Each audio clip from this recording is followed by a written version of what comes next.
Hey, y'all, come look at this.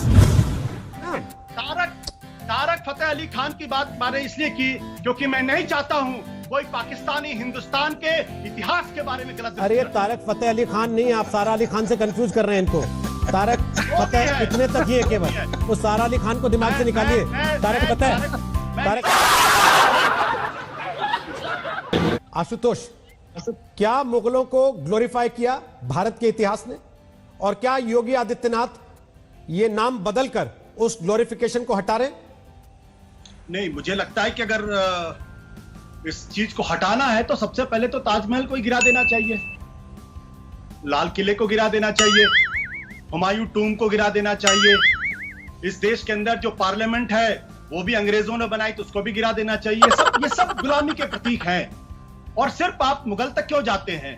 शक, हूण, कुषाण, इन सब को भी निकाल के फेंक देना चाहिए। और अभी तारक साहब कह रहे थे, मैं इनका बहुत बड़ा प्रशंसक हूं, इनको भी अपना नाम बदल लेना चाहिए क्योंकि इनका नाम भी जो है वो मुगलिया गुलामी का प्रतीक है। इनको भी अपना नाम बदलना चाहिए। जब ये आपके टीवी चैनल पर आते हैं तो इन्हें अपना नाम बदल लेना चाहिए।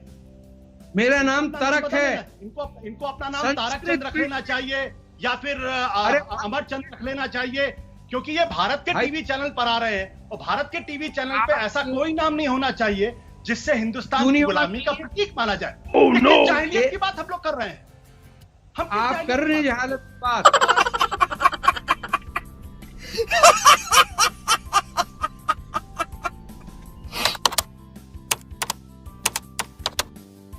हिंदुस्तान किनका मुल्क है? अगर इतिहास में आप जाएंगे तो हिंदुस्तान किसका मुल्क है? हिंदुस्तान में तो ग्रीक आए बस के रह गए, हिंदुस्तान में शक, हूण, कुषाण आके बस गए, हिंदुस्तान में मुसलमान आके बस गए। तो आशुतोष जी, आपके मुताबिक हिंदुस्तान जगह जगह से दर बदर होके आए, ठोकरें खाके, धक्के खाके आए, या लूटने के लिए आए लोगों का एक झुंड है जो बाद में मुल्क बन गया, अगर आपके हिसाब से जाऊं तो? आशुतोष जी,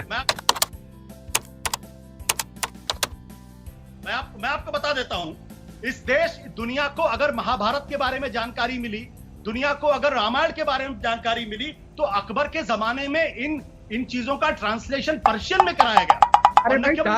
सर, तो उससे पहले संस्कृत में कही ना किसी ने। आशुतोष जी, उससे पहले किसी ने संस्कृत में कही ना।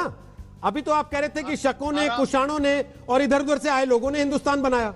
अब आप क्या कह रहे? महाभारत का तो अनुवाद अकबर ने कराया, वरना कोई पढ़ ही नहीं पाता उसको। सारी दुनिया तो पर्शियन ही पढ़ती है और बोलती है। सर,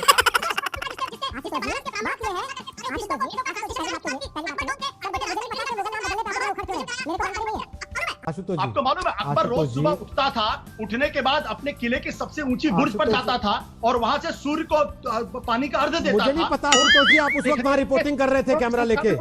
मुझे नहीं पता सर, मैंने नहीं देखा आपको उस वक्त वहां से लाइव रिपोर्टिंग करते हुए कि सूर्य अकबर को पानी दे रहा है और आशुतोष टीवी पे लाइव दिखा रहे हैं कि मैं हूं आशुतोष आज तक के लिए आपको दिखा रहा हूं। ऐसा नहीं है सर। आशुतोष जी, आप तो असीम वकार हो जा रहे हैं। बिल्कुल, ये बातें असीम वकार करते हुए अच्छे लगते हैं क्योंकि उनको सूट करता है, उनकी पॉलिटिक्स है ये।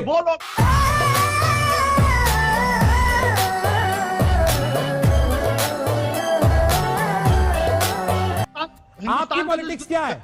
आप इसी बात में उमड़ पड़े हैं कि मैं बुद्धिजीवी हूं, किसी दूसरे को तुमने बुद्धिजीवी कैसे मान लिया?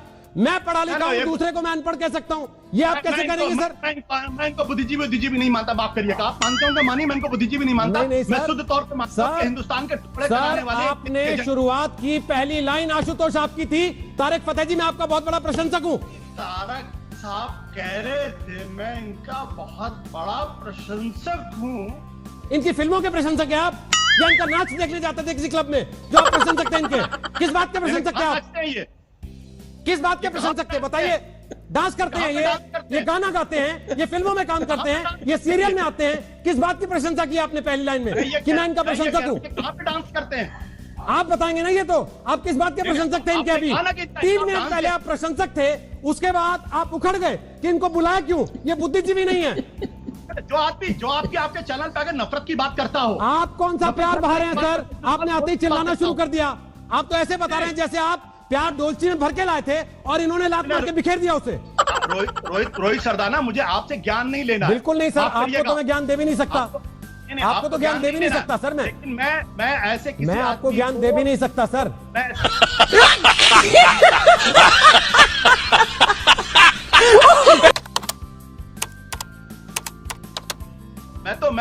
के बारे में बात कर लेते ना आज। तो आता 3 बातें मैं कहूंगा, संक्षेप में कहूंगा। पहली बात, किस राजा ने किसका सर कलम किया? तो आइए शुरू करते हैं सम्राट अशोक से, जिसने अपने 100 भाइयों का सर कलम किया था। और उसके बाद जिस तरीके की खूनेगर्दी उसने दिखाई थी, वो इतिहास में वैसी खूनरेंजी आज तक कहीं दिखाई नहीं पड़ती।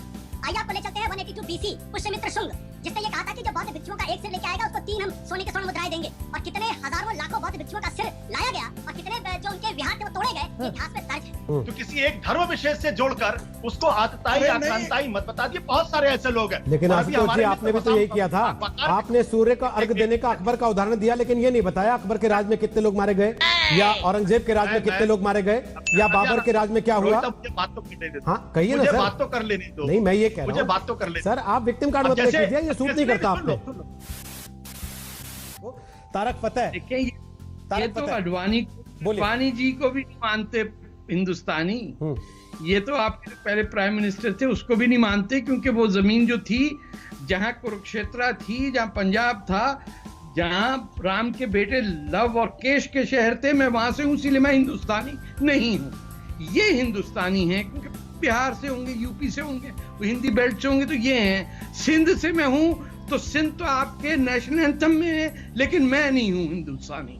और आपको चिढ़ इस बात से लगती है कि नव तरक जो है उससे निकला स्टार, सितारा, तारा, तारे के सारे संस्कृत के वर्ड हैं। आप जिन साहब ने मुझ पे इल्जाम लगाया, उनकी जहालत की मैं जिम्मेदार नहीं हूं, लेकिन कम पढ़ने का नतीजा यही होता है कि कुछ समझ में ना आए।